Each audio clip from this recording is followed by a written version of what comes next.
colors. Thank you, thank you, thank you for being here. Haven't seen me in a while, well, just about a week, but if you follow me on my community page, you can see what I've been doing when you don't see me here. I'm always working on myself, reading a book, painting, trying to find new creative ways to express myself, exploring my environment, right? Going somewhere new. Sometimes if you really want to shake things up, change your routine a little bit, just try to go somewhere different, try to go somewhere new, like a botanical garden, or go for a walk at a park you've never been to before, check out a new store, right? Paint something, try to learn a musical instrument. It doesn't have to be expensive, and it doesn't have to be difficult to do or accomplish, but sometimes just throwing something new into your day can really shake things up and give you a different, fresh perspective on life, okay? So just wanted to intro with that real quick. Thank you, thank you, thank you to all my new subscribers. I love you. I love you always. I appreciate you guys spending time with me. You don't have to. You could have been anywhere else in the world, but you chose to be right here, and I always appreciate you and your time, and I'm sending you love. All the people who love and support me, I love and support you right back. Thank you for all the many ways you have inspired me to keep being a better person. I love you guys, truly. Thank you very much. All right, so today we're coming in with the energy of the flower, right? And the flower is a guide. Many, many, many guides, and the flower is one of them. It's not only a guide, it's a medicine. So if you really haven't delved deep into flower essences, right, which is the most potent form of collecting the energy of a flower that can be medicinal for you, that could give you some really beautiful effects and advancement in your enlightenment and your path of discovering who you are or healing yourself. Flower essences are a great way to do that, okay? Do your own research and look into them, but I would encourage you to explore flower essences if it's something you've never tried before or looked into before. I've tried them myself and it works. It's very healing energy in flower essences. They usually come in little tinctures you can put under your tongue. Some use alcohol to pull out the essence of the flower. Some you can find non-alcoholic, okay? So you just make sure if you need that distinction, they do have those available. But it's good to explore flowers to see which flower is your guide. Sometimes people might tell you, oh, your flower is this because of your zodiac sign, but to me, your power is your power. It is power, but the power of your flower is going to really be based on what you're drawn to. What flower that you see, that you smell, you love the shape, you love the energy, that's your flower. Okay, it's not always about what month you're born. Sometimes it's just about what you resonate with, right? The zodiac and all that stuff is there as a guide, but you should never override what you're drawn to, what you're attracted to kind of really get the best out of it and what is here to help you with. So today we're going to talk about the power of chrysanthemum. All right, I wore my little flower shirt. I haven't put the shirt on in a while. It's a little tight, but you know, you don't tell nobody, I won't tell nobody. You ever go into your closet and try something on and you're like, ooh, this shrunk. This shirt shrunk. just a little bit. All right, let's get into it. Symbolic chrysanthemum meaning. This is a article from whatsyoursign.com. I'll link it below. It was written by Avia, August 10th, 2021. All right, it's really good. When I choose articles to read, everything I do is on a guidance. It's on a flow. I really follow my guidance with everything. And so when a particular flower pops into my my mind as something to research and I go researching it, I'm guided and led to the information I read. It has to ping and feel like truth to me, like somebody really resonates with the information they're trying to give, because to me that's when you do it due justice, right? If you're going to present something, make sure you resonate with it, because then when you present that, all the pieces come together of what nature is trying to accomplish, and the energy goes out with a different, it hits different, you know what I'm saying? When it's the truth, when it's something you resonate with and it's the truth for you and it's in the flow and in the stream of being creative, it hits different, it hits real, it hits true, it hits good. And this article hit good for me, so let's see what it says. Exploring chrysanthemum meaning. This perky, multi-petal flower is packed with symbolism. It's a heavyweight feature in ancient Eastern cultures and ceremonies, as well as a prominent icon in the Victorian language of flowers. In terms of chrysanthemum meaning, I think the highlight is its prime season of life. They thrive in cooler temperatures, typically at their height of bounty and beauty in the season of autumn or autumn. This speaks to the importance of hope. How so? Well, autumn is a time of fading of sunlight. For many ancient cultures, this was a time of unknowns, mystery, and sometimes it held an air of dubious doubt. Questions were asked by our ancient ancestors during the fall, such as, do I have enough food to last through the winter? Are we prepared for illness when the cold months come? What will the winter bring? How long will it last? During the fading of the light, any kind of hope was grasped. This includes the happy blooms of the chrysanthemum. In essence, the chrysanthemum is closely linked with light, clarity, and hope. Its blossoms are hailed and applauded for eradicating negativity and doubt.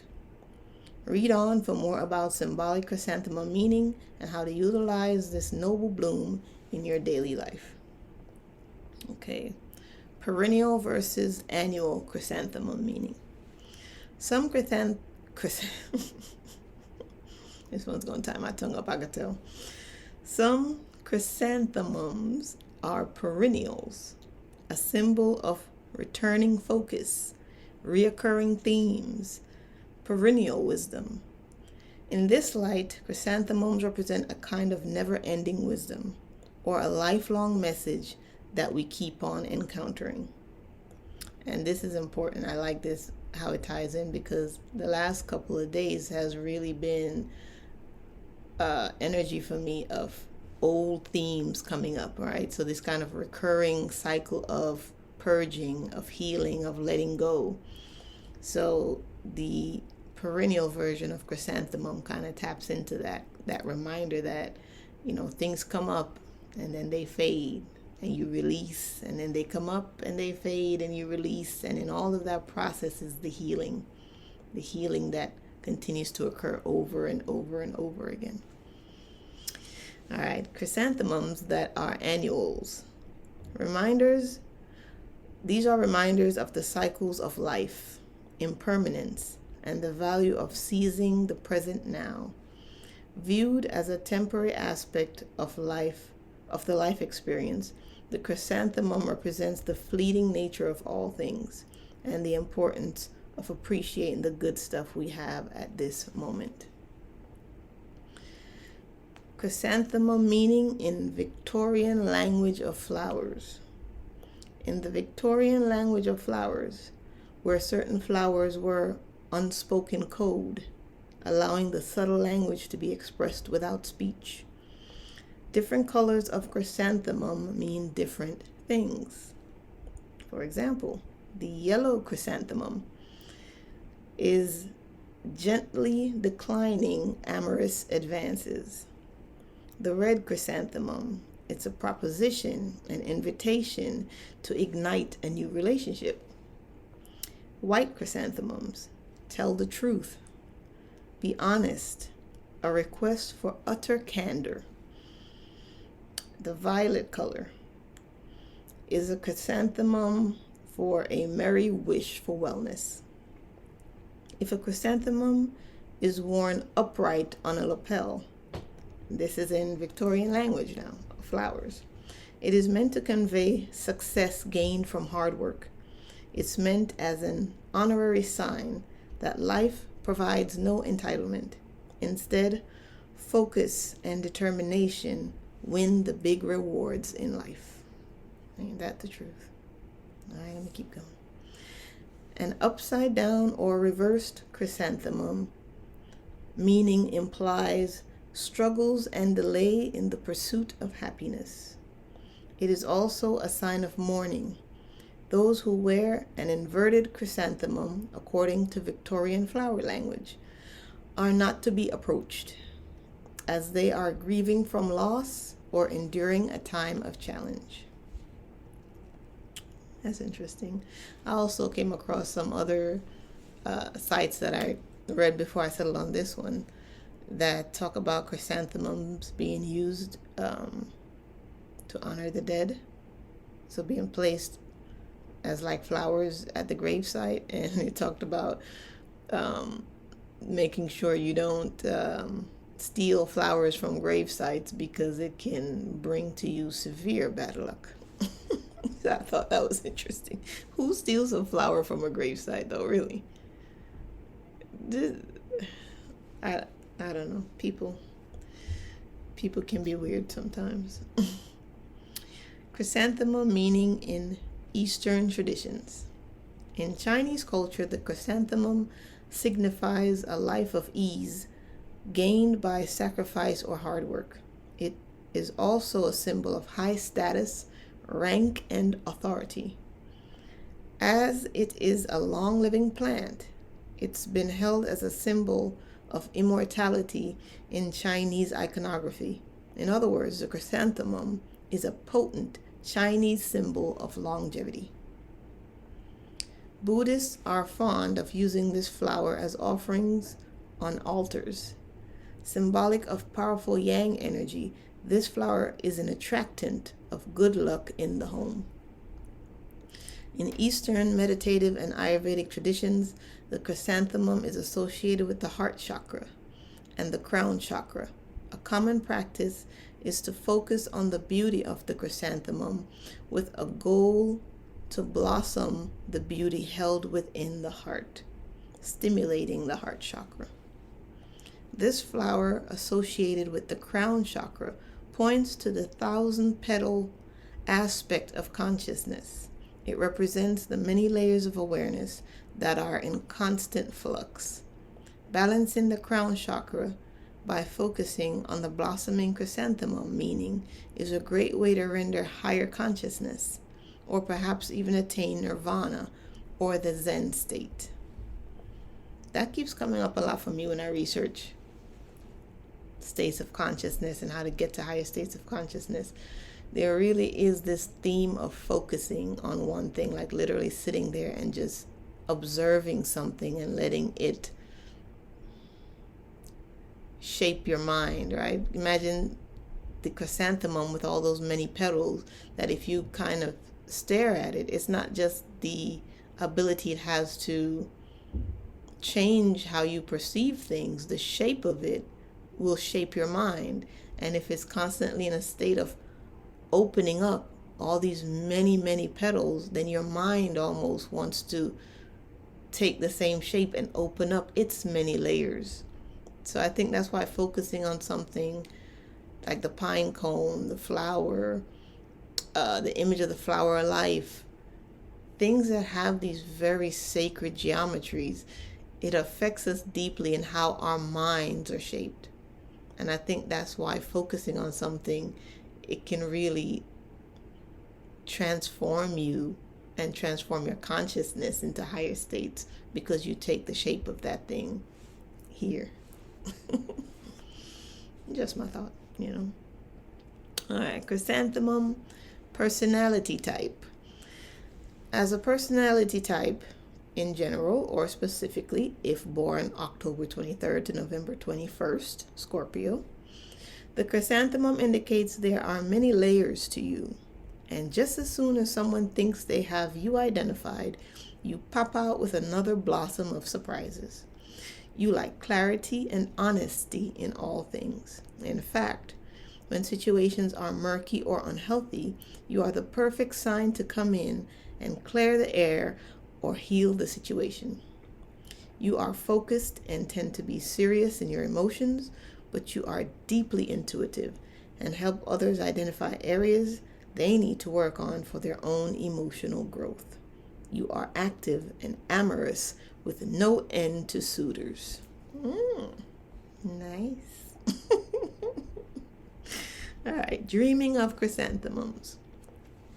Dreaming of chrysanthemums indicate an unfolding of the inner self during a tumultuous time of life.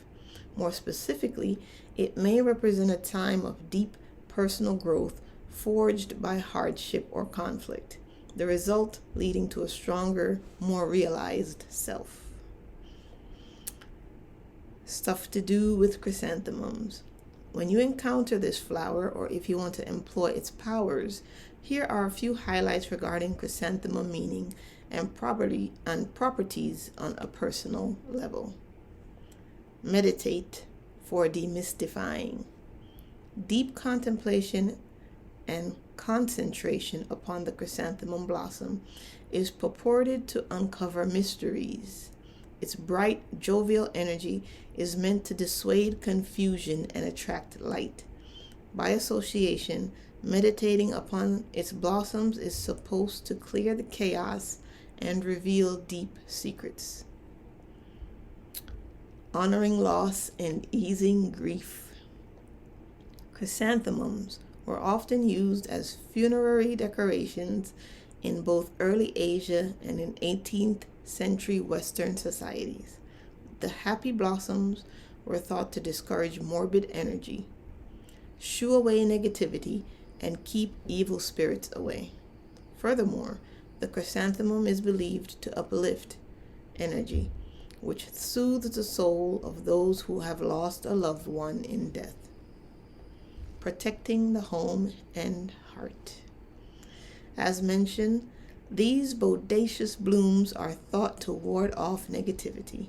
Bring chrysanthemums into the home when you're feeling blue or downright icky from bad juju. These flowers are especially potent in establishing a good vibe when you have company, as it deflects any potential conflict. Also, consider bringing in blossoms as a cleansing of your home and heart after saying goodbye to unwanted visitors or guests, especially effective when combined with a sacred smoke ceremony. Whatever you burn, basil, sage, incense. Last word about chrysanthemum. At the very least, showcase a few potted chrysanthemums on the front porch as a message of joy, vitality, and hope. Who knows? They might just ward off bad juju from crossing the threshold with the power of their perky, pretty petals. You can go more extravagant by using chrysanthemums as a meditational focal point or a grieving ceremony. Whatever your purpose or objective, this jovial flower is sure to get you jump jiving with positive vibes. As always, thanks for reading Mightly Brightly Avia, with a beautiful red signature to end this article. I suggest you go check it out. I thought it was well written, thought it gave a lot of information. What I also found out too was that in Chinese culture, they can also eat the petals and I believe drink the tea. Just be mindful that the ones you consume, if you consume flowers, there's a lot of flowers that are edible. You can't just buy it from the store and eat it. Okay? So a lot of flowers that are edible, you have to buy them when they're sold to you in the form of consumption, because just buying the ones from the store and bringing them home and then eating them is not always healthy, because sometimes they add pesticides, they add dyes, and it's not meant to be consumed. You can consume it when it's made specifically for consuming, so they don't use added stuff like dyes and pesticides and that stuff. Or if you grow it yourself.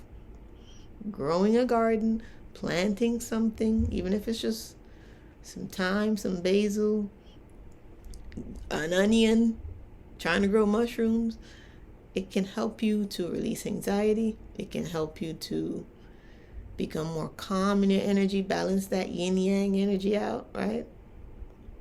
Work off your anger, right? There's a lot. I've seen a lot of people gardening in their gardens and they never look angry to me. I've never seen an angry gardener. I'm not talking about somebody that comes and cuts your lawn. I'm talking about like you have flowers, you have herbs, you know, and you're taking care of these very delicate things. I've never seen someone bring forth beautiful flowers and beautiful herbs in a garden or a greenhouse and they're angry. I don't feel like they can thrive with the energy of anger. So if you feel like you're growing something and they're just not catching, they just won't grow, make sure you're not tending it with anger, because they won't thrive in that energy, right? Bring some peace, bring some love, bring some joy, sing to them, play some music. Flowers love that stuff, herbs love that stuff, and they thrive when you handle and touch them with positive vibes, and then they give that back to you in the amount of medicine and healing that they produce and the amount of nutrients that they can carry, right? When they grow happy, they produce happy, and then their happiness you consume or you meditate on, and it's just in a cycle of giving and giving and giving and giving and giving. So just wanted to share that with you. I love and appreciate you. Thank you for kicking it with me. I hope you learned something. I did. And I'll catch you on the next one. Okay? Talk to you later. Mwah. Thank you.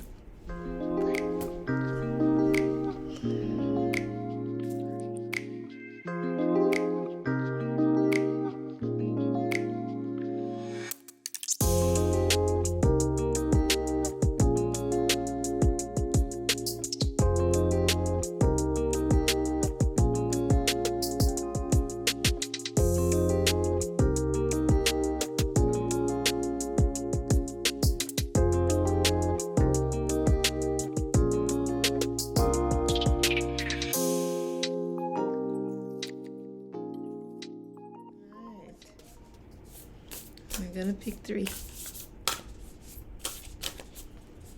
1, 2, 3. All right. Which one do you want?